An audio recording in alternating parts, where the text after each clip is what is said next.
ด็อกเตอร์จงแล้วก็ปัวลูกละเด้อลูกมันเด้อลูกมันเด้อเจ้าใหญ่ลูกดูการลูกของเราสุขเลยดูขนาดนั้นเลย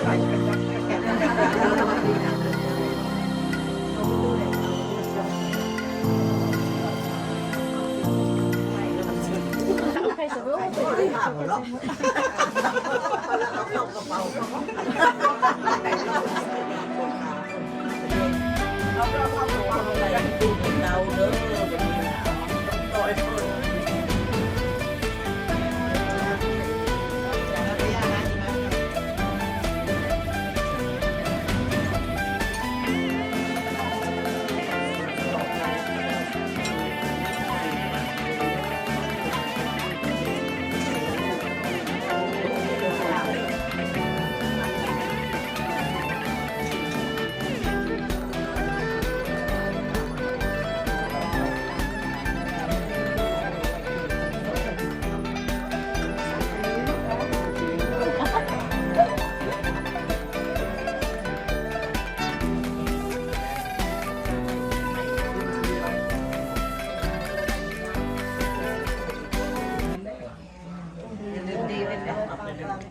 พิธีผูกแขนหลังจากส่งสักการ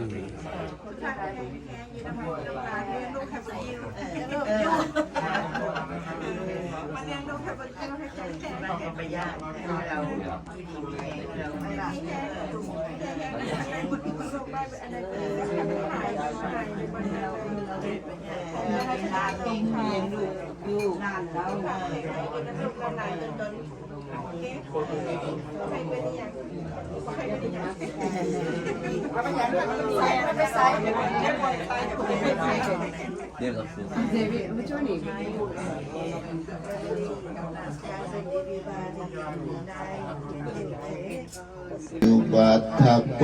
ธนวัฏฐโกสิริวัฏฐโกยศวัฏฐโกภรวัฏฐโกสุขวัฏฐโกโห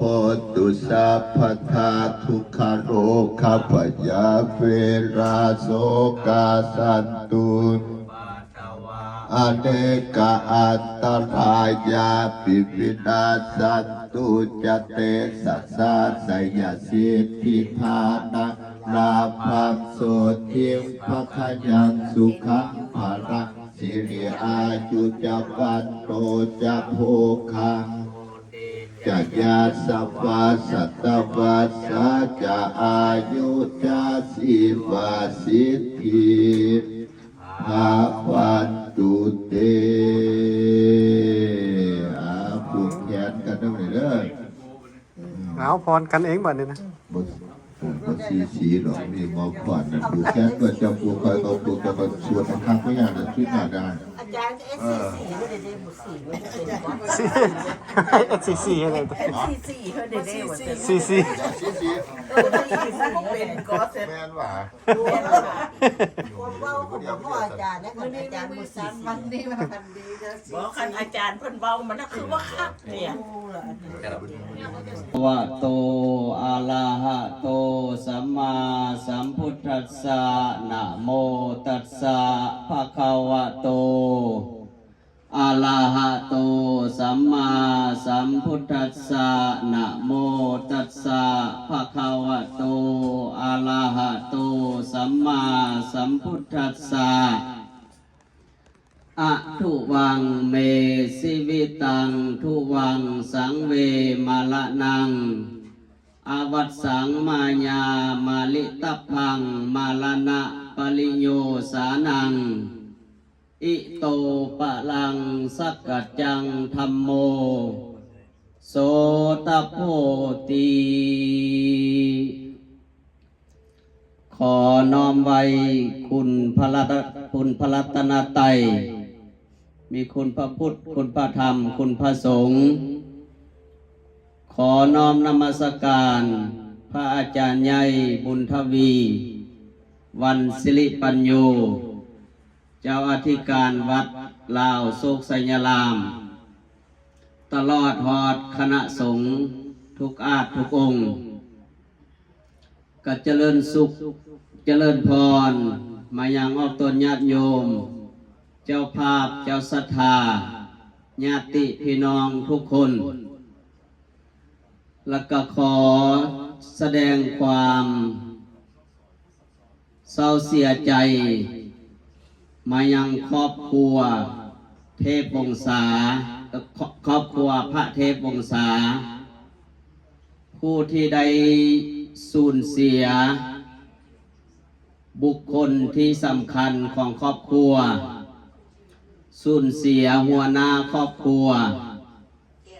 สูญเสียเสาหลักของครอบครัวไปโดยเฉพาะกะแมนได้สูญเสียญาพอตูบุญมีพระเทพวงศาซึ่งเพิ่นได้จากพวกเฮาหรือว่าได้จากครอบครัวลูกหลานไป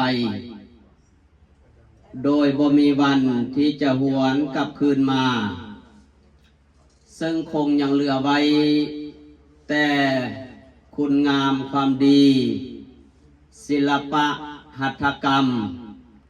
และคุณงามความดีเท่านั้นซึ่งการสูญเสียของครอบครัวพระเทพวงศาในครั้งนี้ถือว่าเป็นการสูญเสียครั้งยิ่งใหญ่เป็นการจากไป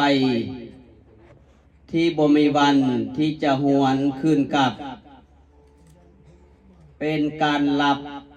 ที่บ่มีวันที่จะฟื้นตื่นขึ้นมาและเป็นการจากลาที่เฮ็ดให้ครอบครัวลูกหลานญาติพี่น้องมีความเศร้าโศกเสียใจอาลัยอาวรณ์เพื่อว่านอกจากนั้นการจากไป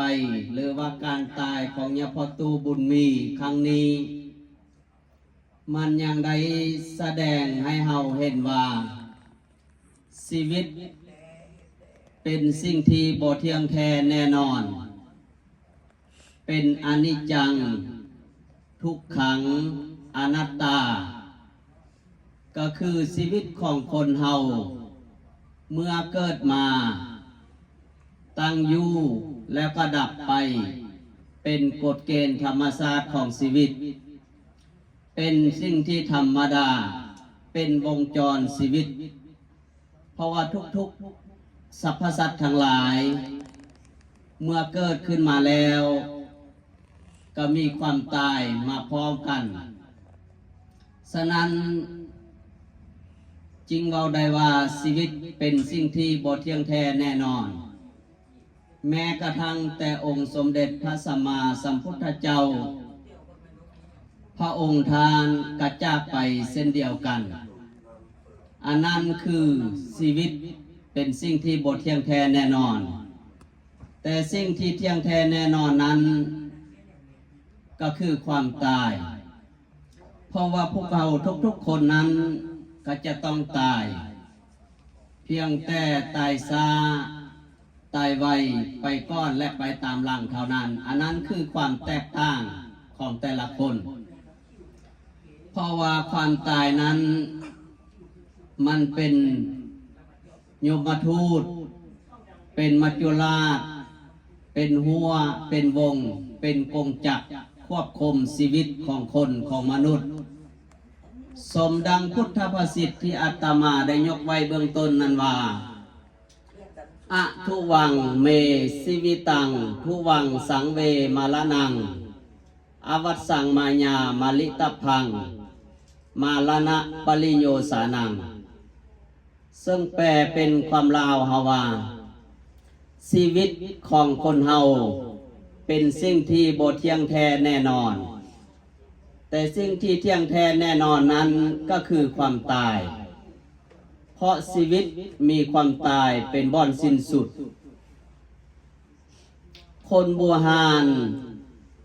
ทานภูสลาดเพิ่นจึงได้เขียนเป็นปริศนาธรรมคำกรไว้เตือนเฮาว่า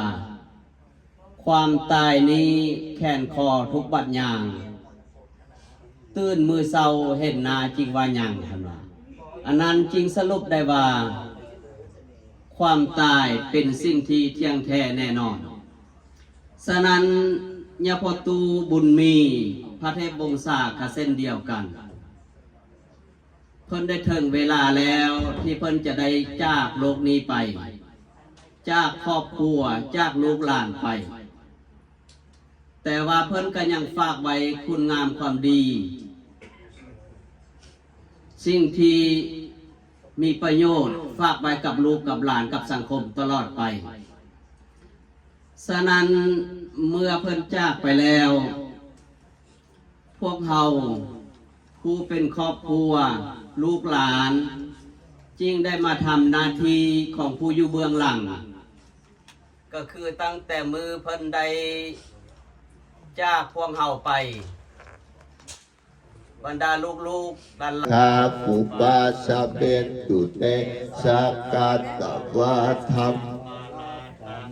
โอสัทธังอุตตมังวารังปาติราภูปัสสะปัตตังธรรมปเตเสตัสโสทินะนาสันตุปัฏฐวาสัพเพพายาปุปาสะเบนตุเตสักกาตวะสังขารัตตังโอสัทธังวารังอาหุนายังปาหุนายังสังขเตทินานาสันตุปัฏฐวาสัพเพโลกะอุปาสะเมตุเตสัพพพุทธานุภาเวนัสสัพพธรรมานุภาเว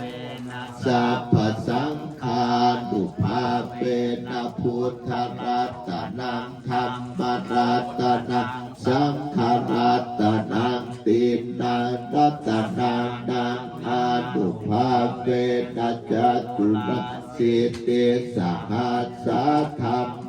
ขันธานุภาเวนะปิตปัตตายานุภาเวนะสิรสัพวาการนัสสัพเพเตโลกาสัพเพเตพยาสัพเพเตอัตตรายาสัพเพเตอุปัฏฐวาสัพเพเตทุนนิมิตังปัตตาติโครัมปนารัมปะกัมปะกัมปะทานขยาขังขันติสุทันตาปิตินาโมเนโชตันเตสัสสะภวัตุเตสยามังคาราติภาราราคิริทัสสะวะรังทัพพุตังทาวาคิจากัปปัสสะเตปัสสุธาตุนันตังเปพุทเตกาปิตินาสิตาวะโมเนโชตันเตสัสสะภวัตุเตหาราติอุคิตะคาธรรมติหารกาสุทานชาปันติโยสัพพะทานกุลิมานาปัตตาเยเทปิสังคตปะโนโมเนโทตันเตสัสสะภวัตุเตสยามังคาราติกาตปานาคาธาพุทธะอิปะคาภินิยาเตียนจายัตถุทัพปัจจานังสันกายามาเทสันเตปิตินาสิตาวะปุเรนโทตันเตสัสสะสยามังคาราติสัจจังวิหาจัปฏิสัจจักวัฏเกทาพิโรปิตาปนังอธิอัตถพุทธังปัญญาปฏิจิตตวะโพเดนโทตันเตสัสสะภวัตุเตสยามังคารานิตาโมปนังตาพุทธัง เยเตพุทเทนะเทนะพุทธเทนะทัพพะปะยันโตเยสุปะเทสาปิตินาโมเดนโตตันเตสัสสะพระปัจจุเตไตยาบังพระราเตทุกขาหาเยเตพุทธเกตัจจุตาตาทันโพปังเทสุติเปติปะกาปิธานังญาณังขันเตนะปิตินังโมเดนโตตันเตสัสสะภะปัจจุเตไตยาปังคารานิตาปิพุทธาไตยาปังคารังอาคาคาทาโยวัจจโยสัรเตปัตตันติหิตาปาตันเตกาปิปิธาจิตุปัตตาปังดูขังอธิภาคายจักรโตสัพพัญโยปหาตาสุติโกนาโทยิตาจักสัพพะปาติตังปาตามิสัพพะปัตโตสัพโพธิโกตปัยเอเตนัสสัจจะปัสเสตาหนตุเตไตยะมังคารังสยันโตโพธิญาณกัจญาตังตันทิปัฏฐานโนเอปัตตะปังปัตเตติเตปัฏฐานินาปัฏฐานินานิกัตตะปาตะตะพันธันเตปาทาคิเต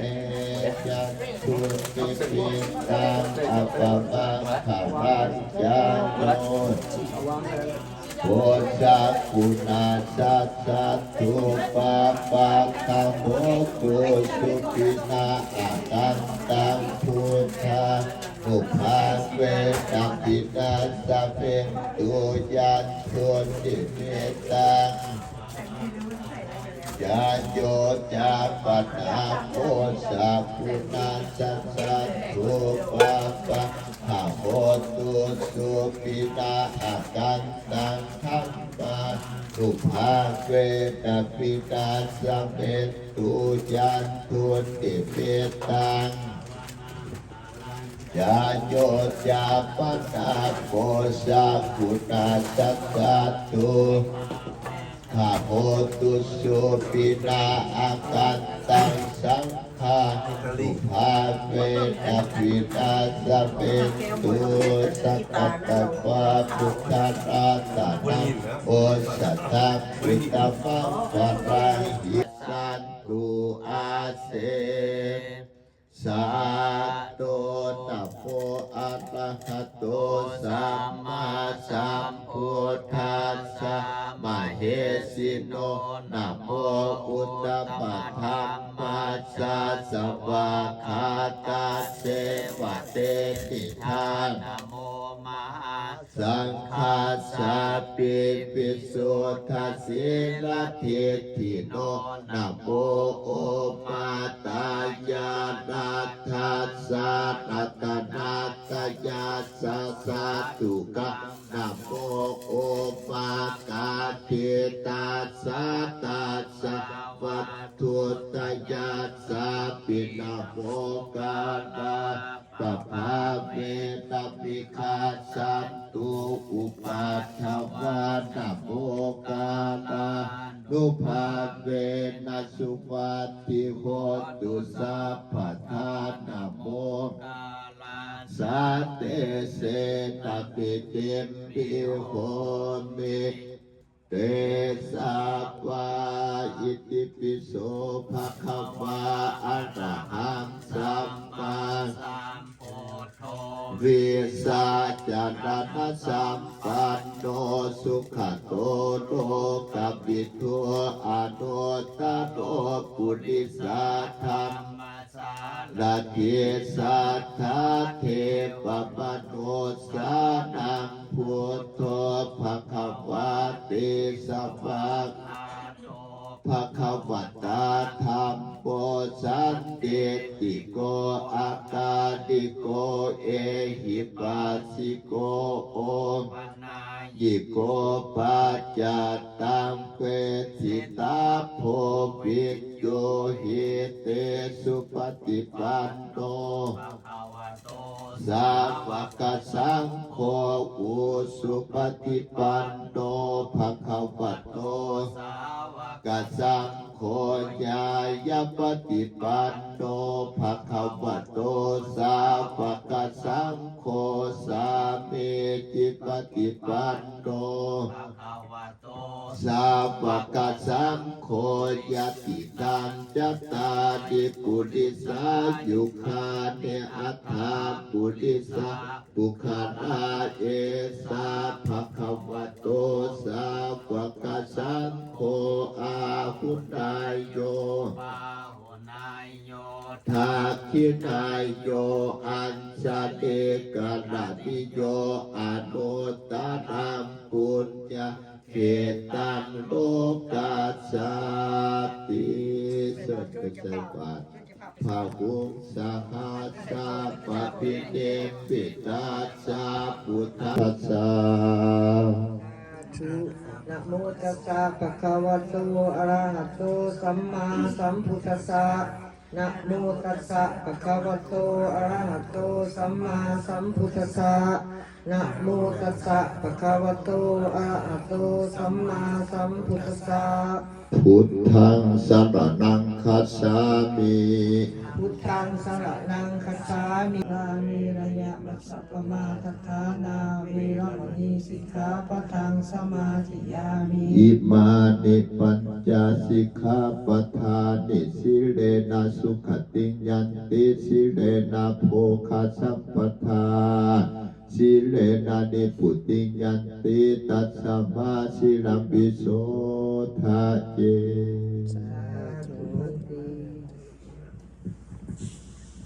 สัมพุทธัสสะนะโมตัส